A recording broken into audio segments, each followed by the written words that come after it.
candidates here, so let's give them some respect. All right. So our candidates this evening, running on the Libertarian ticket, Brian Ellison. Running as running on the Democratic ticket is Elissa Slotkin.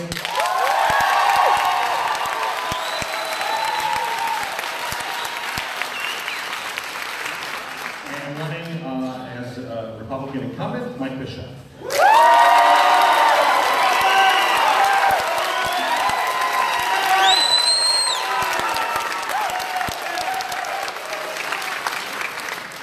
Okay, do we have that out of our systems? All right, let's work it out.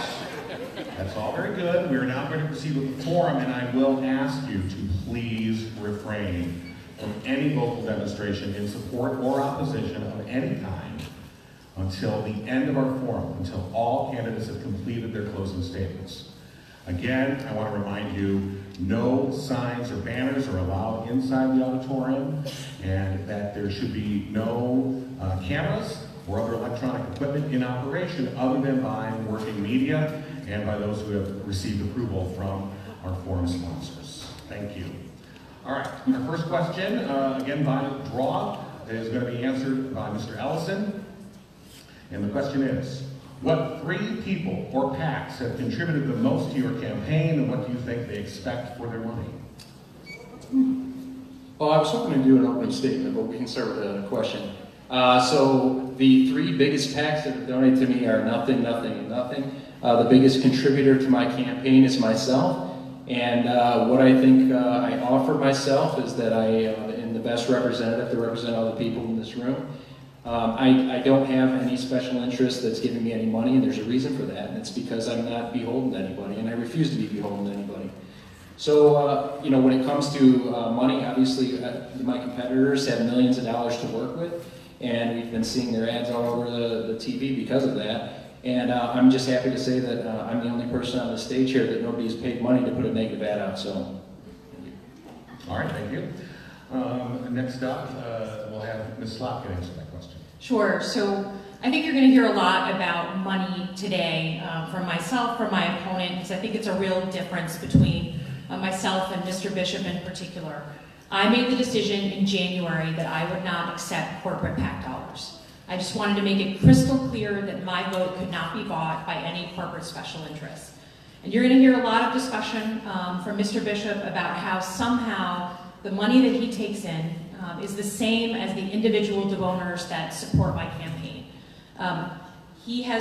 There's basically only one thing you need to remember.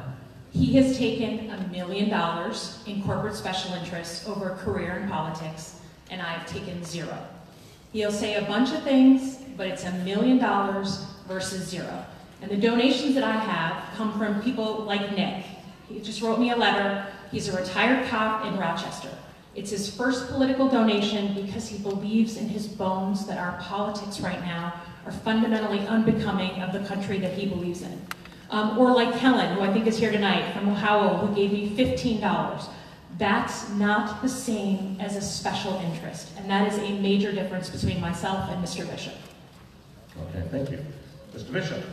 Well, thank you very much for the forum tonight. I appreciate the opportunity. I thank all the folks that are here today that have taken the time out of their busy schedules to participate in a process where we can talk about issues.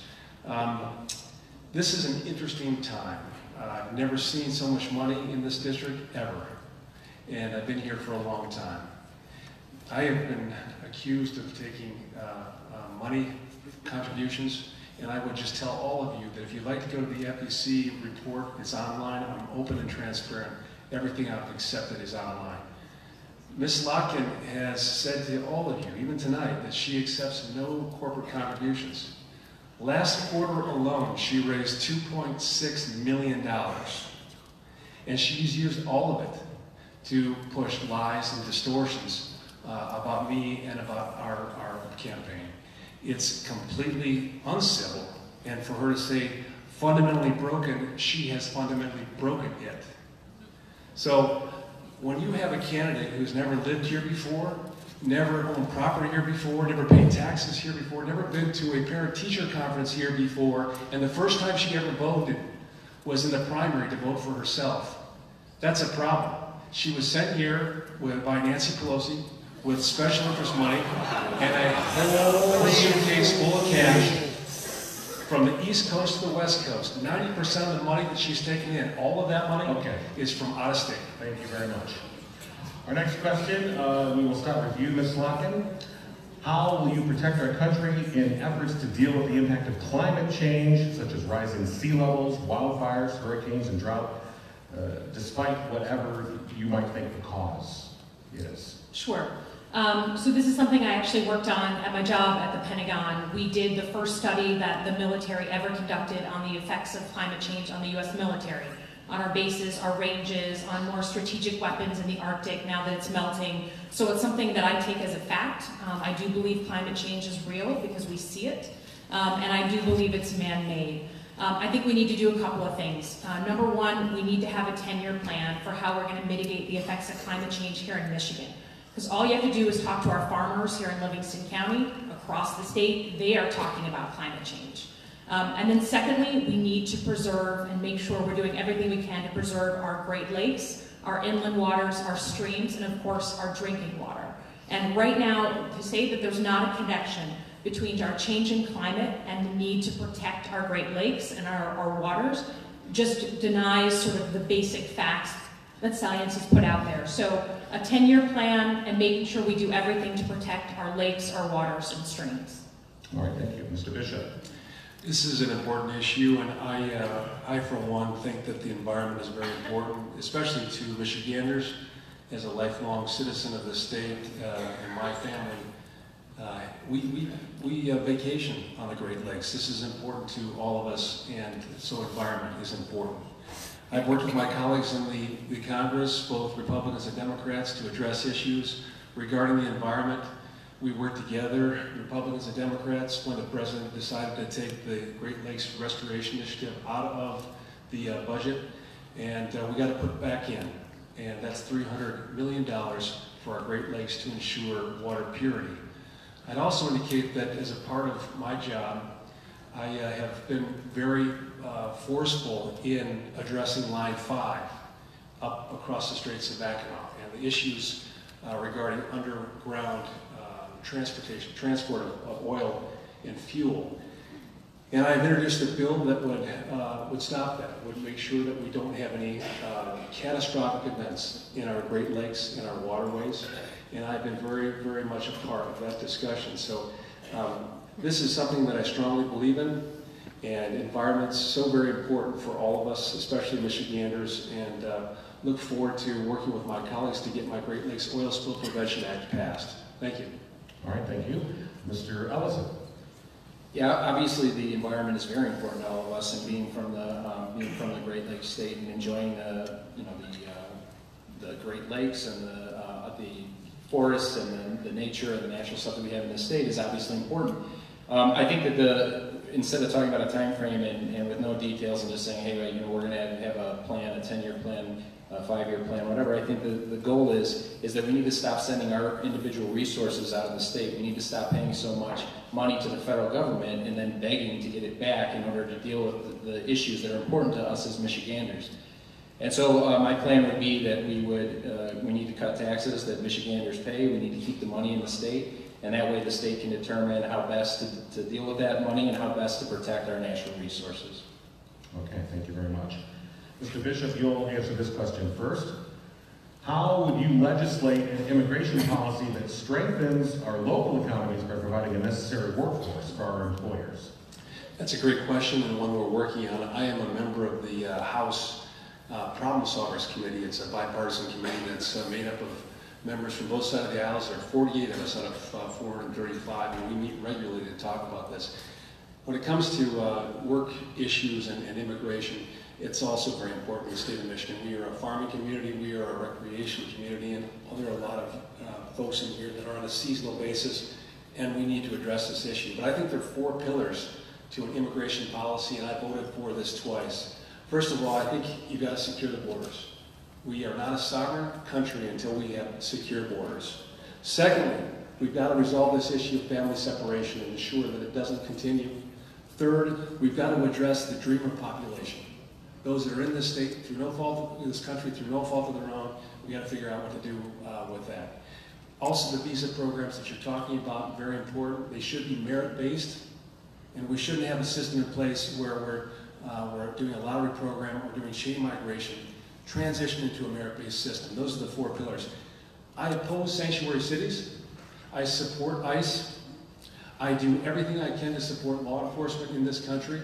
And lawlessness cannot continue in this country. We need to have firm immigration policy, and I will do everything I can in the future to support that. Okay, thank you. Mr. Ellison. Yeah, so I think that if we think about immigration fundamentally like we think about the market and the economy and the free market, I think people generally understand that the free market is what provides the best competition and provides the best for the consumers. And I think that extends certainly to the idea of immigration. And it seems to me when I hear arguments against immigration and the need for these strong borders, the argument seems to be based around more around kind of the welfare state and around the benefits that the immigrants receive. And I think that if we try and look at that, which is a government-created problem, and we try to solve it with more government, I think that we look at historically how well that's worked for us. I think we can all understand that that's a failing policy. And so I think by saying we're going to strengthen the borders and we're going to build walls and we're going to add, agents to protect these borders, I think that's ridiculous. I think that really what needs to happen is that immigration should be treated the way it was hundreds of years ago. It wasn't restricted. It was based on the free market need for workers, and workers came here because there was an economic benefit for them to come here that was specifically based on the job market and not based on external factors. And so I think that that is the best way to solve the workforce problem through immigration. And I think that rather than throwing more additional resources and growing the government in order to solve a government-created problem, I think that's a terrible plan. Okay, thank you.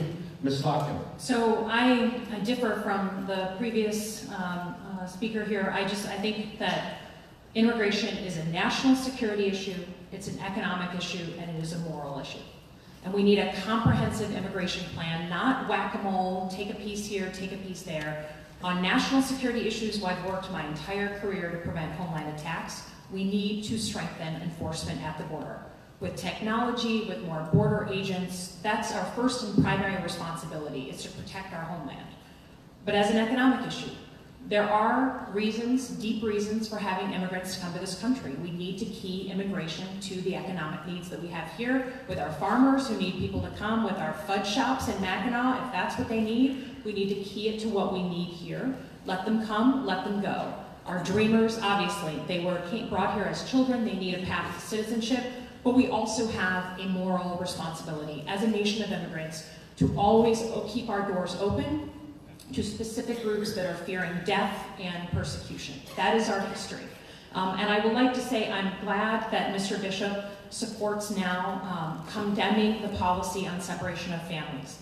When that policy happened, he came out in public and he would not condemn it, and only when the public turned against him did he come out and condemn it. And I will tell you that we need leaders with moral certitude. We need people who have integrity, who stand up when something is right or wrong, not when it's just politically expedient. Thank you. Our next question, Mr. Ellison, you will answer first.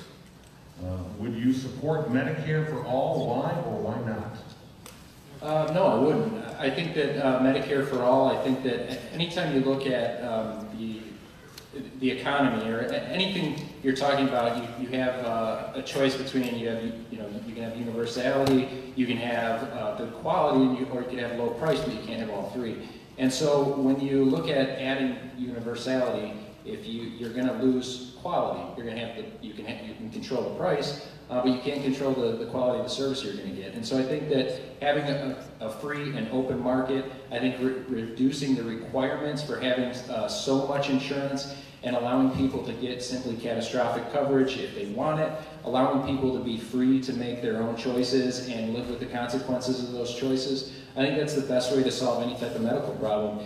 And the other thing is certainly to get the government out of the medical industry. That anytime the government pumps money into any type of services, all it leads to is increasing costs. And so if we can limit the government money that's coming in, we can limit regulations that lead to delaying the entry of the market into life-saving drugs. Things like that are really what we need to be focusing on when we're talking about any type of government intervention in the medical care. And really, the solution is to get the government out of it. Okay, thank you. Ms. Slotkin. Yeah, I do not believe in Medicare for all. Mr. Bishop has ads to the contrary. The Detroit Free Press and lots of other sources have called those claims false. He will go on in just a second and go through his debate on that, but it is just false. There is a big scene between Mike Bishop and I, and that is on protecting people with pre-existing conditions. And it's important to review the bidding on this. In 2015, Mr. Bishop voted for a full repeal of the ACA. That means he wanted to make it fine and allowable for healthcare companies to prevent and say no to giving health insurance to a third of the residents in his district. So imagine a third of this room, right? He says it's totally fine that they can reject giving you health care at all. Fast forward 2 years later, it's not so popular to say, you know, we're going to deny coverage to people with pre-existing conditions. So he changes, and he votes for a bill that says, sure, you can have health insurance, but we're not going to protect you against price gouging. Now, I saw Lee, a guy named Lee Ansichek, come in here earlier today. He has a pre-existing condition. If Mr. Bishop's bill would have gone through, Lee's health care would have quadrupled. I want everyone to understand this is about real people, not just about politics. And Mr. Bishop has been very clear about this. This is exactly why my mom couldn't get health insurance for years, because of price gouging. There is one candidate who believes in protecting people with pre-existing conditions. Thank you. Mr. Bishop. I not only believe in protecting folks with pre-existing conditions, but I voted for it 5 times. 3 times when I was in the Michigan legislature, before the ACA even came around, I supported legislation to protect folks with pre-existing conditions. Not once, not twice, but 3 times. Since I've been in Congress, I will admit, I have done everything in my power to try and fix health care in this country. It is a mess. Under the ACA, health care premiums have exploded more than 100%. Families are almost bankrupt over health care. So we have to do something. We can't just sit on our hands pretend like we don't have a responsibility to address this issue. But now my opponent, Ms. Slotkin, wants to double down on government-provided health care. And I don't care what you call it. It may not be government for all, but it's a buy-in, whatever it is. It's a bunch of mumbo-jumbo. It means the same thing. It's government-run health care. The worst thing that we could do is to push further the insolvency of Medicare right now, when it's about ready to be insolvent in the next decade or so, for us to push that faster, to open it up to people to buy into this program, to jack up premiums, push people, seniors, out of a system that they have planned for their entire life where they're collecting benefits right now. It is unfair. Government-run healthcare does not work. We need to bring competition back to the healthcare market and protect all. Thank you. Ms. Slotkin, you'll answer this question first. Will you hold public town hall meetings for all of your constituents? And please define a public town hall meeting. Sure. This one's a really big distinction between myself and Mr. Bishop. So I've already pledged publicly back this summer that if elected, I would hold a town hall every 3 months. And a town hall means inviting the public, anyone who wants to come, to a big event where they can ask questions, where they can engage with the person that they elected to represent them. That's the most basic tenet of being an elected representative. And my opponent has claimed to do town halls. He has not done something truly public where an unscripted question could come to him in over 24 months. And I will tell you, you can't call it a town hall if you don't invite the town to the hall. It just doesn't work that way. We have modern technology now. If you don't want to do something in public, do it at teletown hall, do an online Facebook thing. There's a million ways to communicate.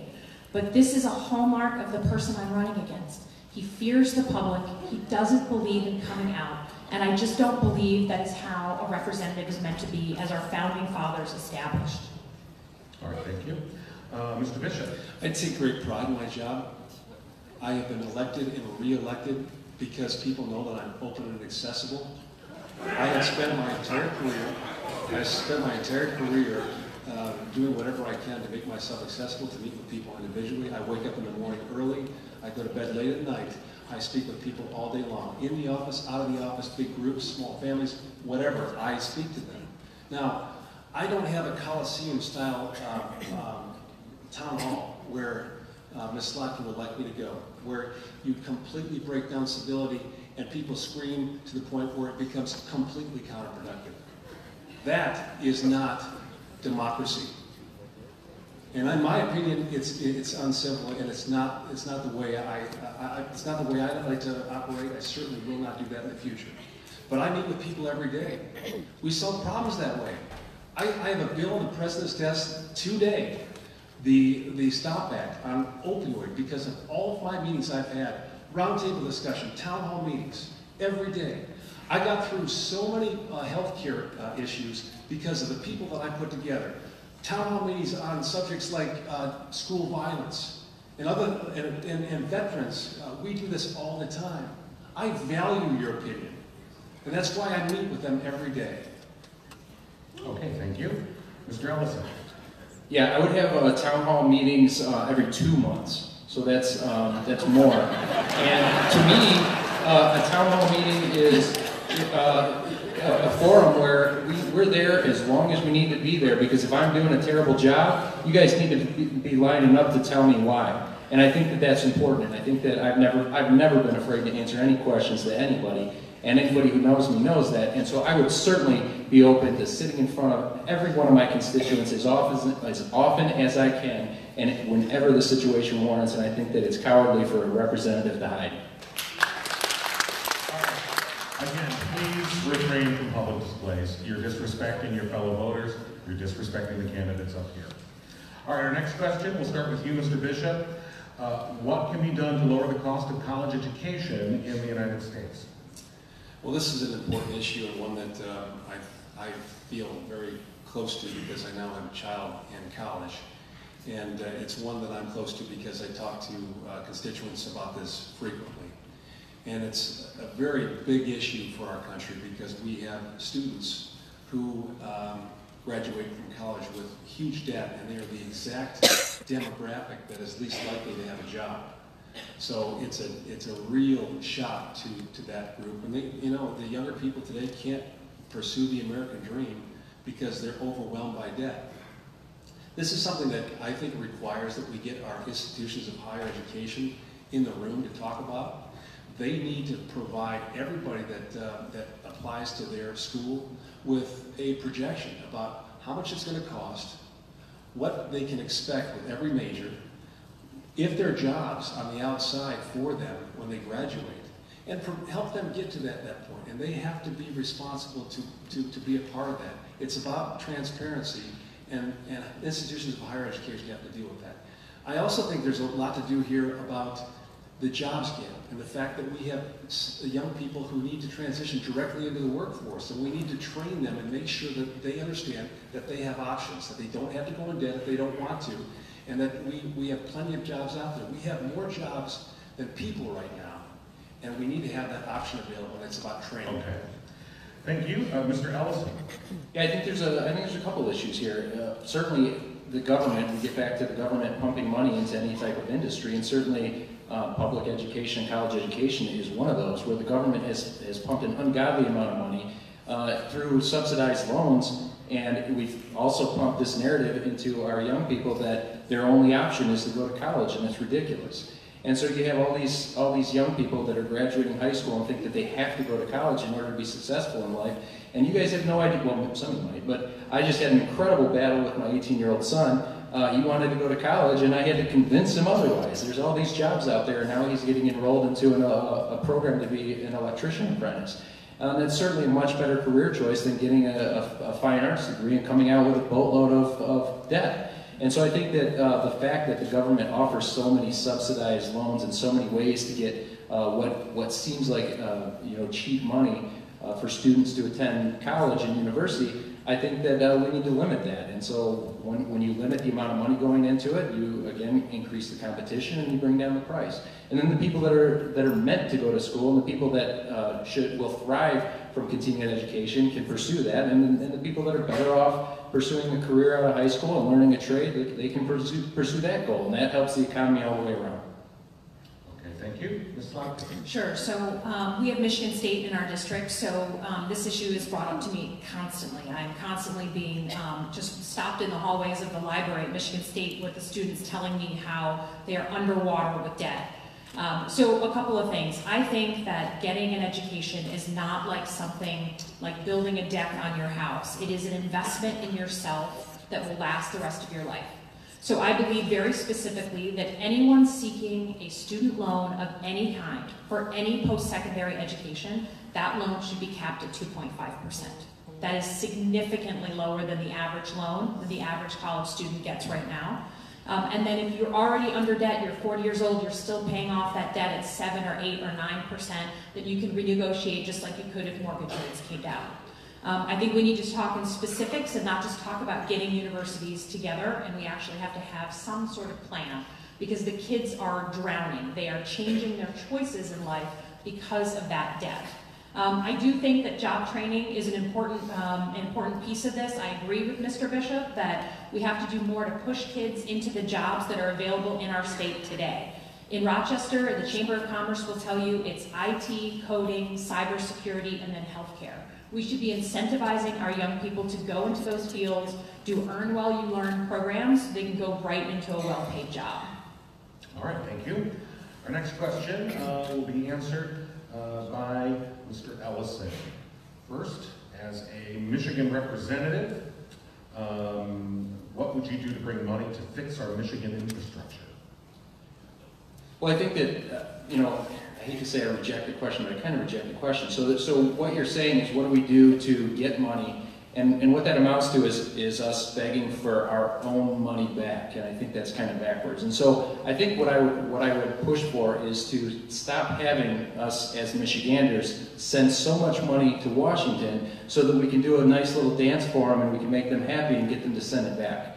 And so I think that that's the key, is there's no reason for us to send any money to Washington so that we can jump through their hoops and beg for whatever scraps come back. I think we need to keep the money here in the state of Michigan, and then as a state, we can make the investment that needs to be made in the infrastructure, because there's no way that we can count on the federal government to do that for us. So as a representative, my goal would be to cut taxes, cut spending, I guess would be the priority. Stop spending as much so that we can reduce taxes, we can reduce the amount of money that citizens have to send into the federal government just to be doled back out.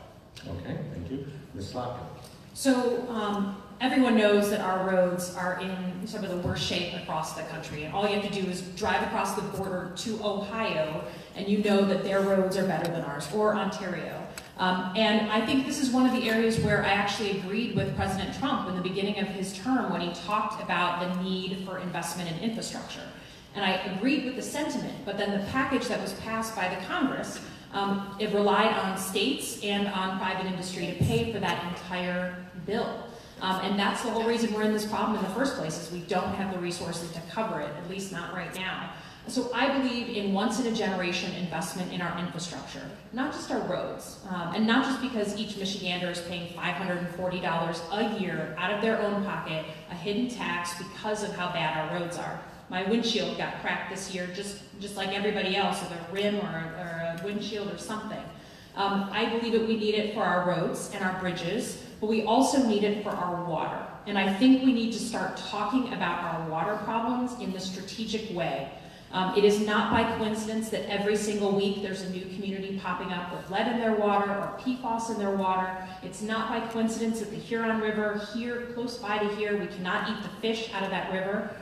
If we do not start investing in our water infrastructure and understanding that we need once-in-a-generation investment, I believe Michigan will become the first state in the country to have to face the existential question whether water is a right or a privilege. Mr. Bishop. Thank you very much. This is an important issue, obviously, to Michigan, and I agree with Mr. Ellison on this one. I think we send too much money to Washington, D.C., and we ought to be keeping that money in Michigan. And if not, we ought to be figuring out how to find fairness in this process, because Michigan is a donor state.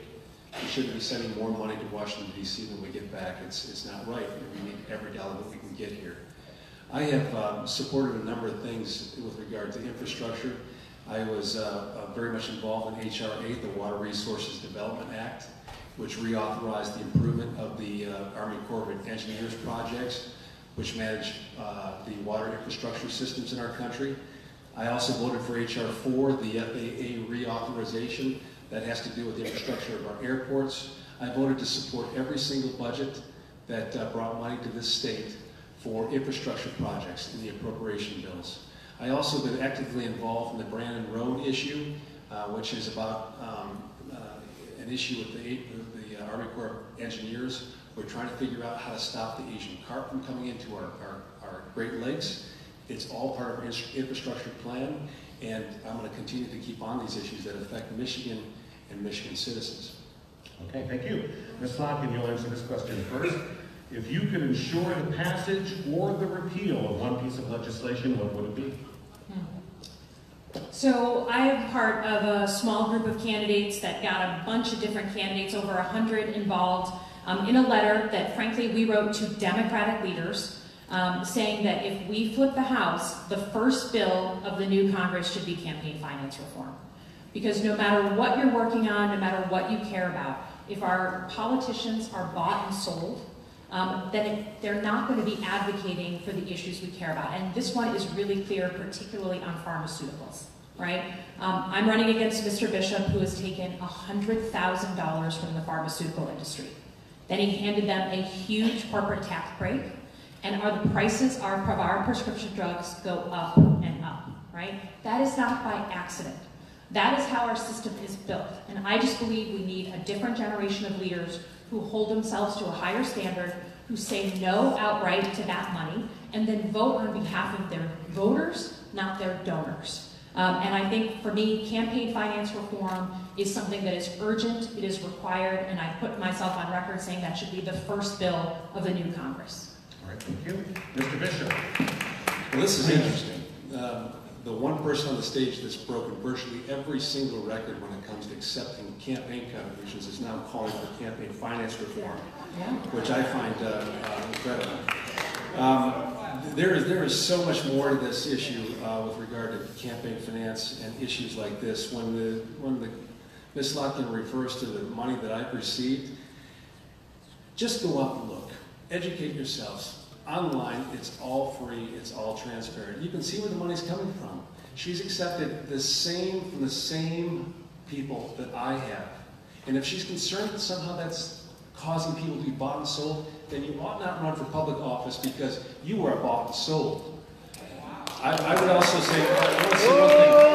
To answer your question with regard to what I think the most important bill would be, I think the most important thing that we can do right now as a country is pass a balanced budget amendment and require that our country live within its means and not run up a $21 trillion debt. And the only way we can do that is if we have a balanced budget that requires, All right, I'm going to ask the timer to hold, please. I'm going to remind you, you're not at a campaign rally, okay?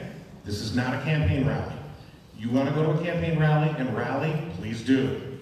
We are here to have a civil discourse with candidates about issues of importance. Please refrain yourselves. If you cannot follow rules, simple rules that have been laid out to you repeatedly, honestly, ask yourselves why you cannot do that, okay? This is a very strong position held by our forum's organizers, Voters' Voice, and the League of Women Voters. This is a civil discourse, not a campaign rally. All right, and now I'd like Mr. Bishop to please continue and finish his answer. I apologize. I spent years in the private sector where I had to balance a budget with my businesses. I balanced my budget with my family.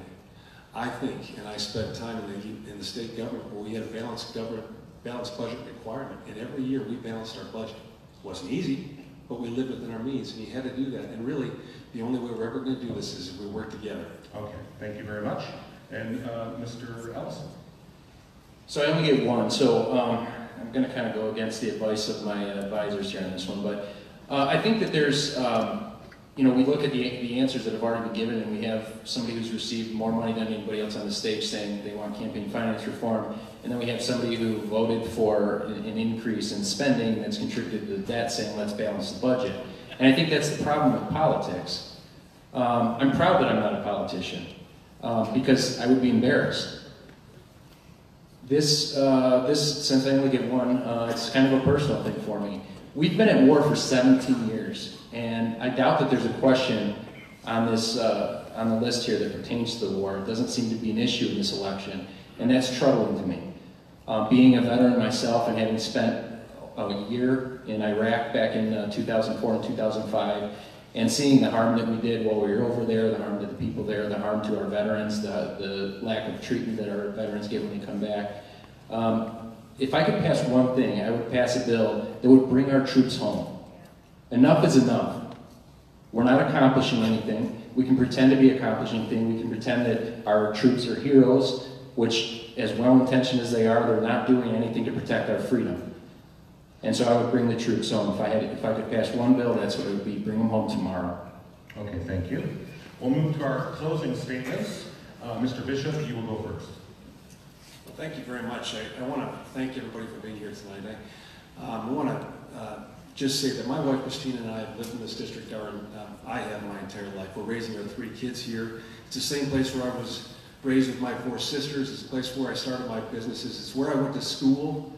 And it's really a place that I've grown to love. And I'm really honored to have the opportunity to represent you in the United States Congress. In Congress, I served in the House Ways and Means Committee. It's the same committee that helped deliver once-in-a-generation tax reform that's providing tax relief to millions of hardworking families.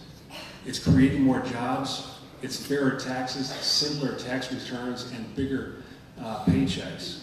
I'm also proud of the work I've done in Congress to help pass legislation to protect our children, keep the Great Lakes clean, and invest in our infrastructure, but also, I think, as of late, especially, to combat the opioid crisis.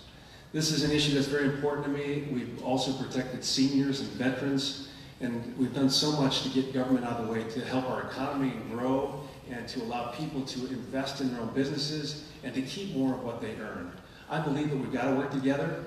We've been doing that on the Problem Solvers Committee, and we've had a chance to reach across the aisle and come together for bipartisan solutions. And I think that's what our families, our job creators, and our communities want to see from their Congress, to solve problems working together. And having the opportunity, I will do that. I want you to know that I've been doing that, and I will continue to do this. All right, thank you. No, I'm not finished. Oh, I apologize. No, yeah. You got the downward inflection, and I thought you were... I just want to say one more thing, John. I do this job because I was brought up in a family that believes in faith, family, and country. I love my country. I do this job because I love my country. In my opinion, there are two different kinds of people in Congress. You either love your country and you're there for that reason, or you have lust for power. And there's too much of that going on in this country. Thank you for your consideration. Okay, thank you. I apologize. Mr. Ellison, your closing statement. So back in October, I decided that I was going to make a run, and I started to run for Senate. And it was fun. We were running for Senate, and we were going to go up against Debbie Stabenow and whoever the Republicans put up. And, you know, as being a libertarian and having major party status or primary party status this year, it became quite a challenge. We obviously don't have the infrastructure that the other major parties have. And so trying to get on the ballot for Senate was really a big challenge. And so come spring, we looked at our options, and we looked at this race specifically in this area. And you have 2 candidates on the stage that are you know, it may be generous to say they're 2 different sides of the same coin. They may be the same side of the same coin.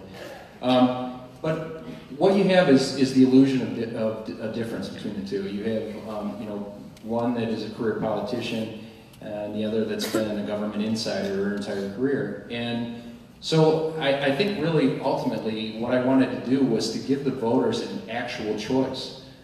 Let's stop pretending that we have a choice. We know we don't. We know that the Republicans chose who they put on the ballot, and you went through the primary process, and you had the illusion of choice then, and who everybody expected to win won, and the same thing with the Democrats.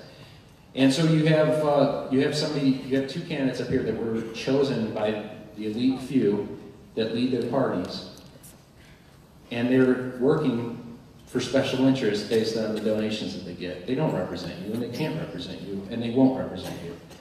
And so I wanted to be that option. So I guess what I would ask you guys is really to think about when you go to the polls, if you're happy with what government's doing for you, and you're happy with the direction the country's going in, and you want to see our debt increase, and you want to pass that burden on to our children and our grandchildren and our children's grandchildren, then vote for either big government Mike or deep state Slotkin. Okay, thank you very much. And we will finish final statement from Ms. Slotkin. Sure. Listen, I grew up here in Oakland County. We have a family farm just down the street in Holly. After 9/11, I happened to be in New York City on 9/11 when the towers came down, and I knew by the end of the day that national service was what I was going to do for my life. Within a year, I was recruited by the CIA, and a year after that, I was on my first of 3 tours in Iraq. I married a career Army officer, retired as a colonel, as an Apache pilot, and I had 2 stepdaughters, both in service. But it was the values that I learned here in Michigan, playing softball or riding 4-wheelers or working at Kirby's Coney Island, that taught me the lessons of integrity, of decency, and of service. And I'm extremely, extremely proud of that. I think that this election is really about a very, very clear choice. It is about someone who understands public service, who believes in their country over party, and who believes actually our system works best when people of integrity in both parties work together, right? We need that. Versus a career politician who cares more about his corporate special interest donors than he does about Michigan voters. I ran because I believe the tenor and tone of politics in Washington right now is fundamentally unbecoming of the country that I served and the country that we all love. I believe that we need a different generation of leaders who thinks differently and works harder and never forgets that they are public servants. They are accountable to people. That is what we need. I appreciate your time. I appreciate the chance to earn your vote. I thank you to the organizers, and I thanks for everyone for coming out. Okay, thank you.